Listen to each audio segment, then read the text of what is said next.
Hey there, everyone. It's Rob Ryder. Today we're going to talk about the Adjutant General. He's the soldier for life, disability, retirement custodian. It's July 8th, 2019. And basically, this is about petitioning the general for redress of grievances. In this case, the petitioner was Robert Allen Rutluski, SSG, USA retired. This is actually the military title that you have when you leave the military.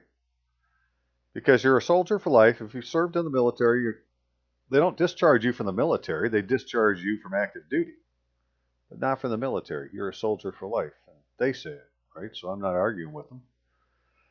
Well, what I'm going to show you is, some of the deviousness of the system we live in that it looks like what they do is they make everybody disabled at some point in their career and then put them on disabled retirement, but they never tell you that. But they're collecting that, under your full legal name, Robert Allen Rutluski, right? He's getting retirement pay, but they know me as Robert A. Rutluski.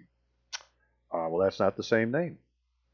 Or in my case, like in my DEERS profile that I look at for VA or to get on Mill Connect, it has a wrong birth date for me. Right? So, well, how can they get that shit wrong? Well, because it's part of a scheme and it has to be wrong. So I'm going to show you some elements that make me say, well, that's what they're doing with me, and why, if you look at yours, you might find the same thing. I'm quite sure that you will. But if you can, until the meantime, as we go through this, please donate. Make the common good better. That would be to Rob Ryder at AOL.com, or to myself, Robert Allen Rutluski, 10955 14 Mile Road Northeast, Rockford, Michigan. If you want to email me a question or such, well, send it to courtofrecord at AOL.com. Don't put it in a comment section on the video or in WordPress. In fact, I only use WordPress for one reason, because it was given, somebody set it up a long time ago, and it was easy for me to post a video there, because at that time you couldn't subscribe quite so easily on YouTube. Well, now they've changed the way they do it, and I may only be doing this through YouTube from now on. So please, if you haven't, subscribe on the YouTube channel. And hit the notification button, and if I do another video, you'll be notified. My phone number is 616-712-6179.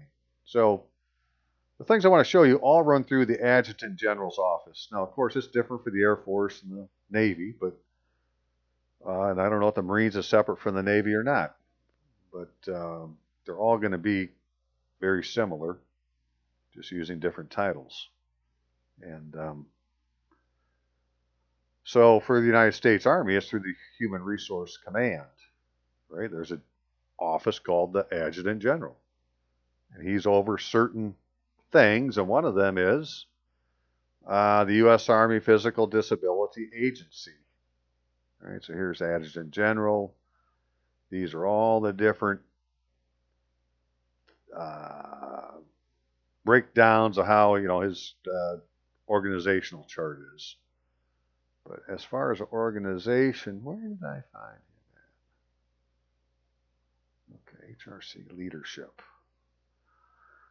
So it isn't necessarily the commanding general, right? Because he's in charge of Human Resource Command. But it's the Adjutant General. And he has the duties of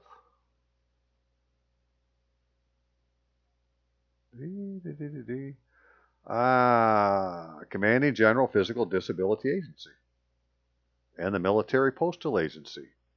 I wonder if that's why we're not getting mail. We're not using their post office. So, what's going on here? I mean, what would I want to show you here other than that? I wanted to show that they have, it's down here. Must be this one. Soldier programs. Come on now. And service division. Is this the one that talks about retirement? No. One of them talks about retirement. Well, you'd have to go look. I don't want to spend all day looking at all the pages again, but you know, basically, human resources has uh, control over everything to do with a soldier because soldier for life. So it's from the time you went in and all the way through retirement. Well, if you look at your DD 214, you may find that they've done things to it that um, evidence that maybe you've already been retired and you're just not getting the benefit for it. And that's what we're going to look at. How would we get the benefit because it's already been done? So hang on a second. Okay, so we're going to write this law down. It's Title 10, right? 10 USC, United States Code. So 10 USC 12738, which it talks about limitation on revocation of retired pay.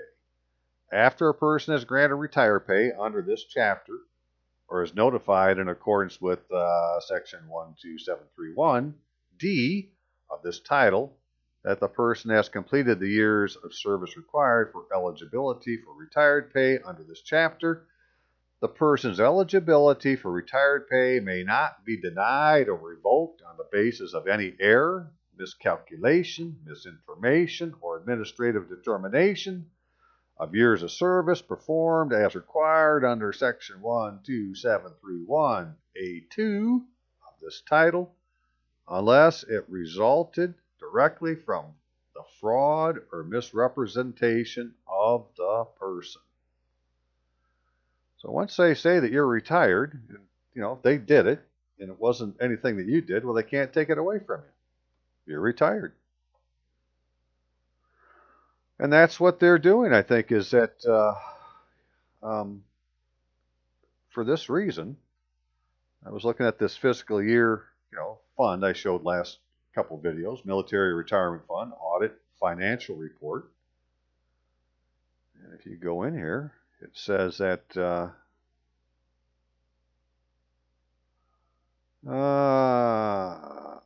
okay, during that fiscal year, received 18.4, another 89 from that, and another 30 billion. So it's 100, 90, 120, 30, 40, 140 million or billion dollars, right? But it only paid out, paid approximately $54.7 billion. Now it took in 120 billion and only paid out 54 billion. Well, where's all that money going to? Why are they getting in so much money and only paying out a small portion?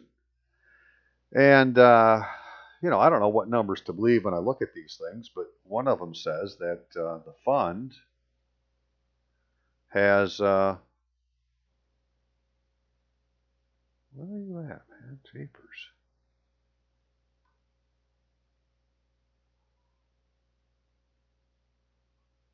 Oh, here we go. Invested has 113 billion dollars.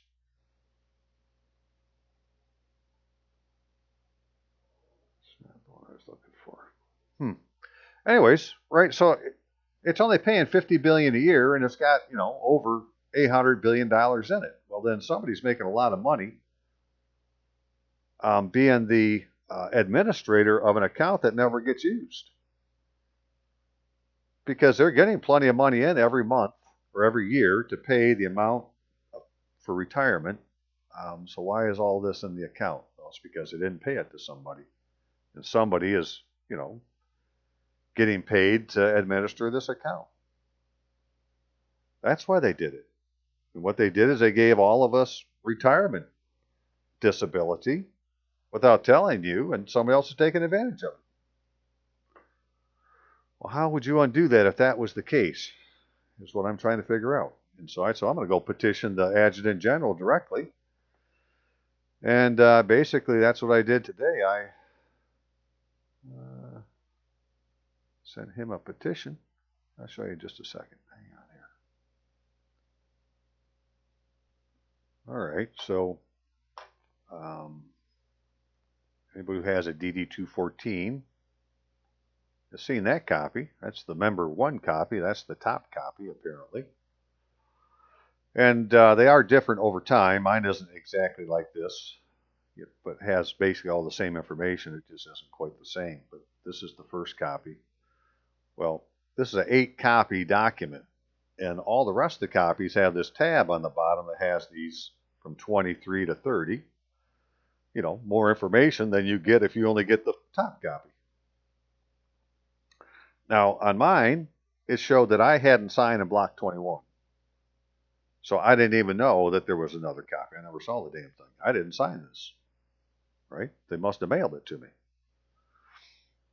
And I had mentioned this in my last video. If anybody had one with the tab on it to send it, and a guy did, so he sent it to me. And so he had what's basically called the 4th copy, right? This is member's 4 copy, and it has that information on there. And it says here that type of discharge. He was discharged from active duty, which is different than being discharged from active service, just from active duty. And then it was honorable, and then it had these different blanks filled in. But on his dates, where all of these are supposed to be with digits, his had, on certain ones, I mean, the first couple had, as I remember, they had digits, but then they had the month with 3-letter designators. Well, that might be fine looking at it on a document, but as far as the computer is concerned, that's not the proper number to be there. So, and I think it had to do with his net active service this period, right? So that had like AUG for August in it. Well, then the computer isn't going to recognize that you had any time. That's an invalid entry. So his had errors in it. But on mine, what I had in mine is it has in block 9, NA, right? Doesn't have anything else in there. And according to these, right? So what goes in 9? Command to which transfer. Form DD 214-9 entry determined by table 2.1. Enter the applicable section dependent on soldier status on transition. And you go down and look at this. 2.1, 2.1, 2.1. And it had 3 different possibilities. One is no further military status. That would be NA. And then the other 2 had to do with being retired. Now, one of them was retired and reverted back to a list, right? Released from retiree serving on active duty and retired status. So it's like you were called back and now you're being released again. But, so either I have no military status, which, they just said you're a soldier for life, so I must have military status.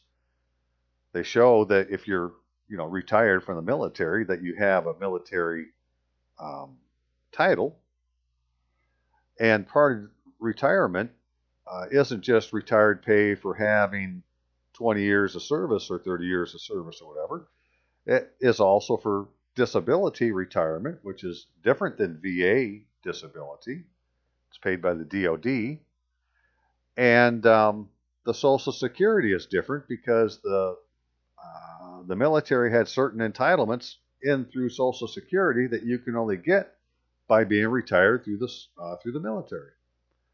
They were throwing in like an extra $100 a month into your Social Security account, right? So the only way that you can claim that then is that retirement. Even if they were going to say, well, you don't get retirement pay because you didn't do 20 years. Well, fine, I still get the Social Security. I need to have the card, the ID card. Well, that's the thing. They're not giving up the information to get the ID card, and this is because they don't want you to show up, right, in the Republic. And so they don't want Robert Allen Rytlewski to show up. They want Robert A. Rytlewski or Rytlewski, Robert A. or whatever fictional entity they want to replace me with to show up instead of Robert Allen Rytlewski. But by putting the NA in block 9, they've either said that I have no military service or that I've been placed on a U.S. reserve list and not transferred to retired reserves, or the USA retired list, or TDRL, which is temporary retirement, or permanent disability list. And they had a special thing in the disability pay that after 8 years, which is my case, right? So I served over 8 years and I got out of the Army. Not enough to retire, but more than 8 years, which is the minimum that commitment you have to fulfill. And for that group of people, I actually have a special section written into the law about having a disability that's found out afterwards that they're going to say happened before you were on basic pay, but now they'll consider that you are on basic pay because it's 8 years afterwards. It has to have something to do with 7 years, I guess. That would be the thing. And so now they'll consider that it happened during the time you had basic pay, and having basic pay is what determines that you're going to get retirement pay. Because if you've ever been given, if you've been on active duty more than 30 days, you're due a retirement pay. That's just the way it seems to read. Now, how did they do this then? Well, they did it through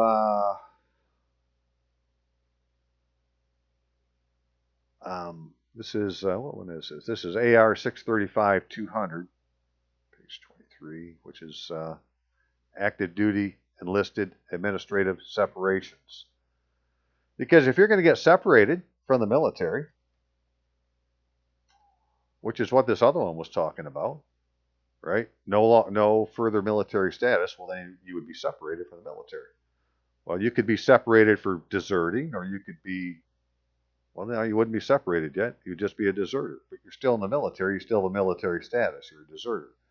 But you could be separated for misconduct, right? Something like that. So that they'd have to say that you broke the law to really remove you from the military. So when they discharge you, they're just changing the status that you have within the military. You're no longer on active duty. You'll be on active service. And if you're not on active service, then you're on inactive service. And inactive service are people that are retired or are through the selective service. You know, they never joined, but they're in the selective service reserve, right? Something like that. That everybody somehow has this military status. I don't know that selective service have a retirement like this, but it certainly is holding true for people in the military. So here's the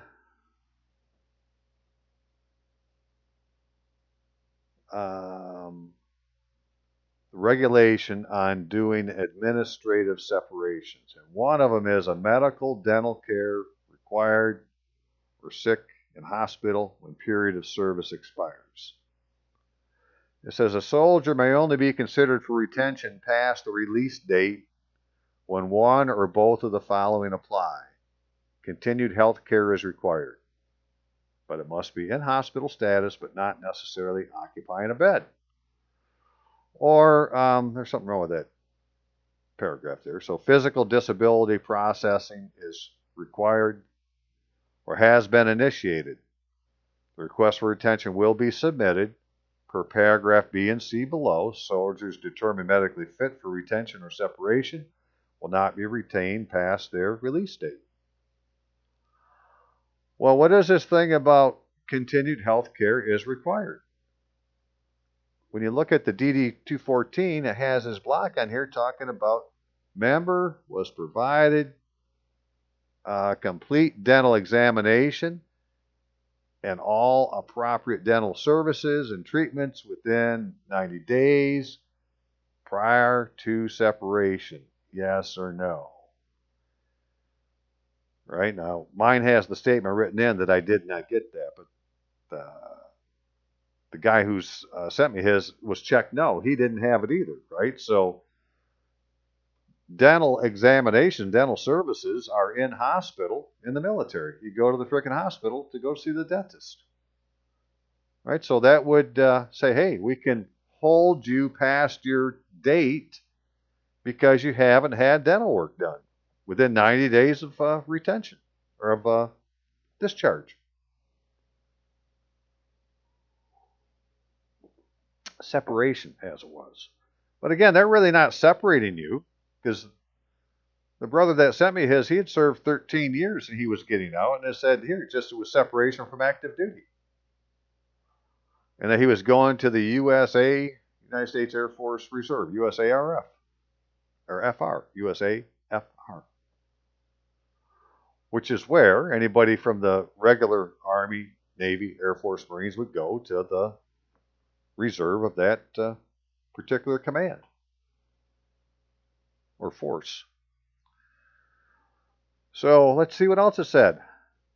A soldier being retired for maximum length of service or maximum age will not be retained on active duty unless his or her medical condition indicates referral of a case to a physical examination board.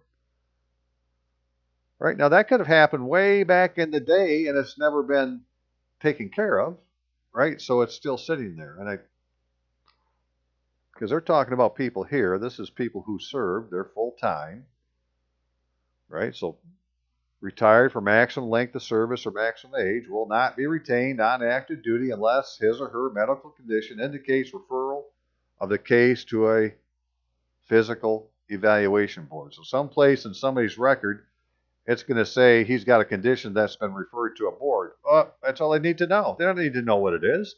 They just need to know that that's what the record said. Hey, it's been referred to the board. We can keep him on active duty.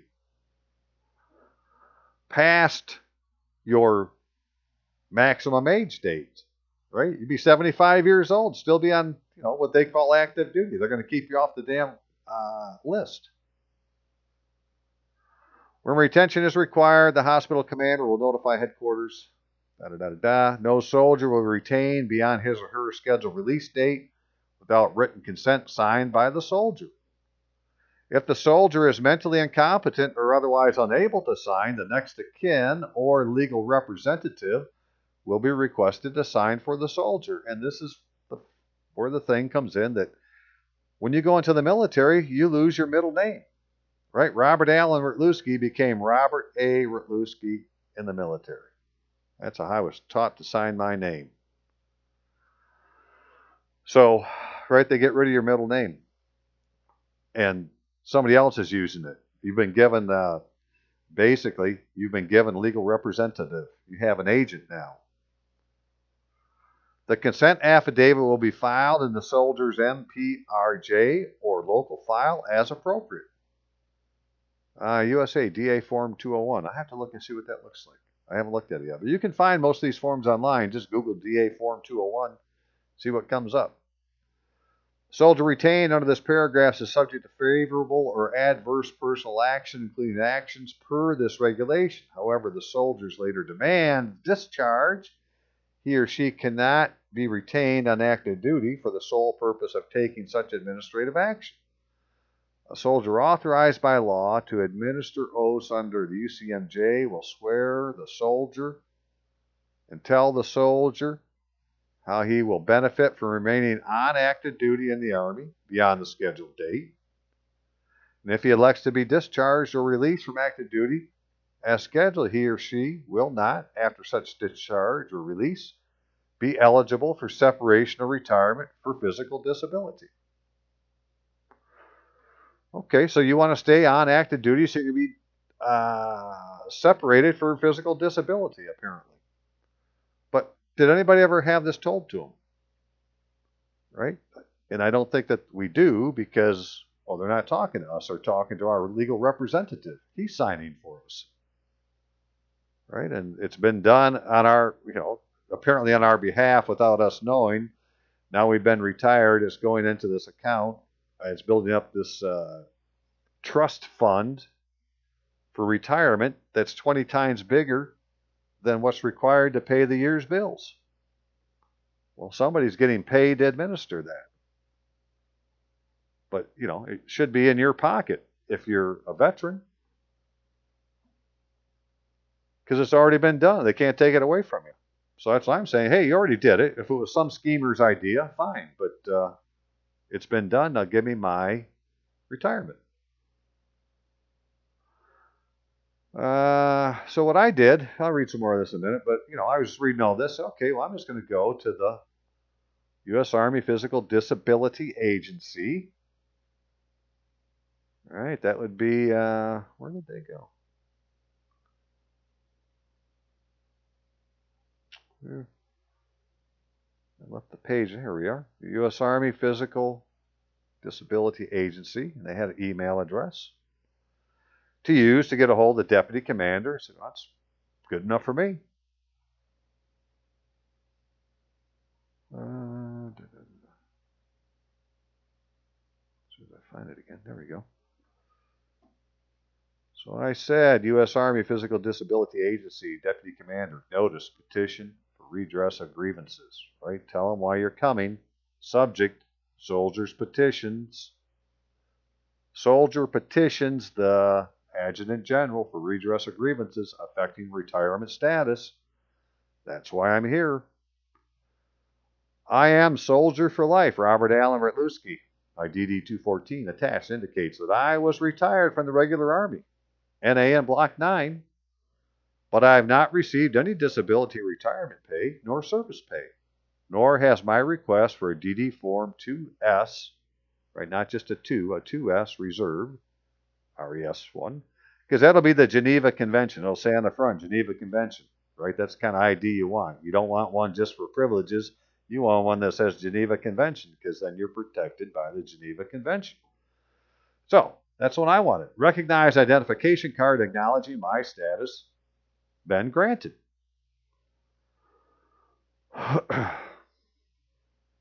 Take notice that Block 17 and 18 of my DD-214 were not complete in accordance with AR 635-5. I did not sign Block 21 and never received member copy 4. So not only does 9 have NA in it, they didn't put anything in Block 17, which is a no-no. They can't leave any blocks blank. And Block 18 doesn't have mandatory statements that it says must be in there, right? And they're not in there. So it's like, hey, they didn't do it right. I didn't sign it, and they never gave me copy 4.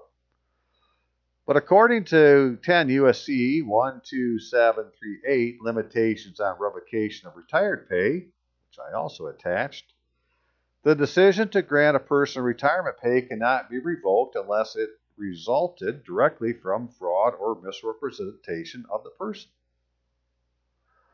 Some schemer deciding to retire me in order to fund a retirement fund that the schemer collects fees for administering does not change the fact that I am now owed disability retirement pay and other entitlements, and I have come to collect.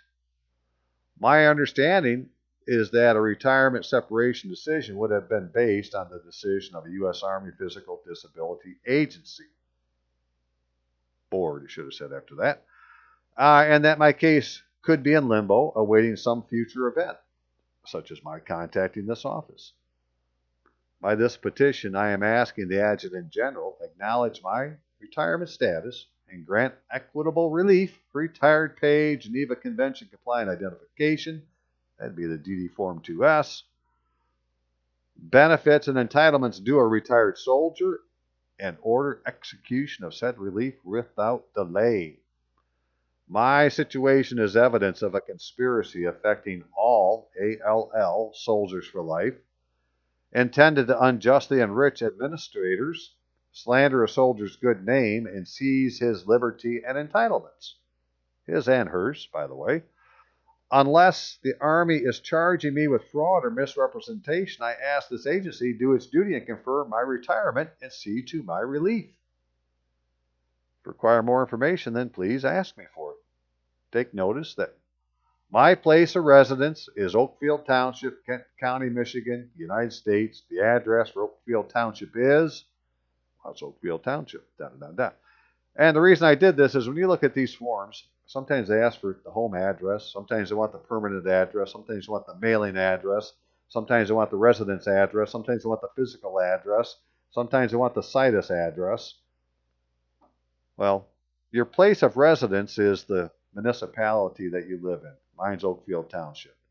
So when I look for the address for Oakfield Township, it says that, and I look online, the address for Oakfield Township is, 10-300 14 Mile Road, Rockford, Michigan.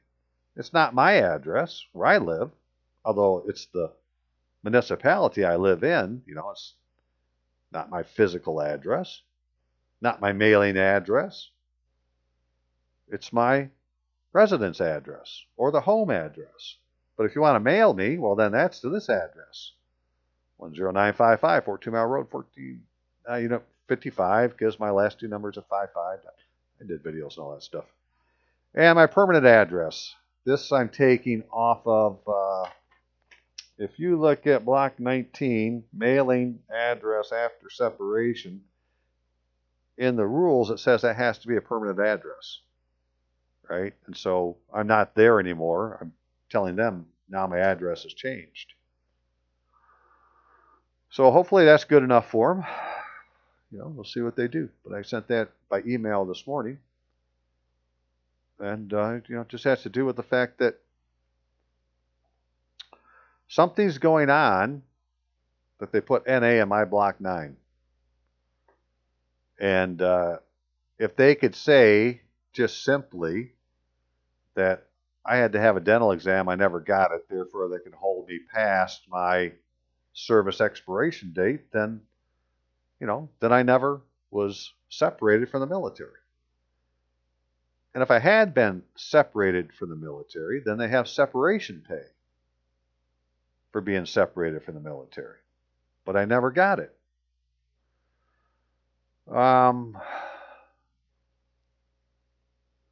So I don't know. Right, retention requires approval of the General Court Martial Convening Authority. That's what that stands for. But none of this stuff is anything you would have to know anything about. Because if you gave them an improper address, well, you never got the notice. And somebody's been claiming your disability, or it's going into the account and isn't being claimed, but it's there to be claimed, because somehow they haven't been able to get a hold of us to tell us, hey, we've approved your disability and you're retired. People weren't doing it for your benefit. They were going to scheme on us. And the scheme works until it's figured out. And now that it's been done, well, according to the law, it's yours.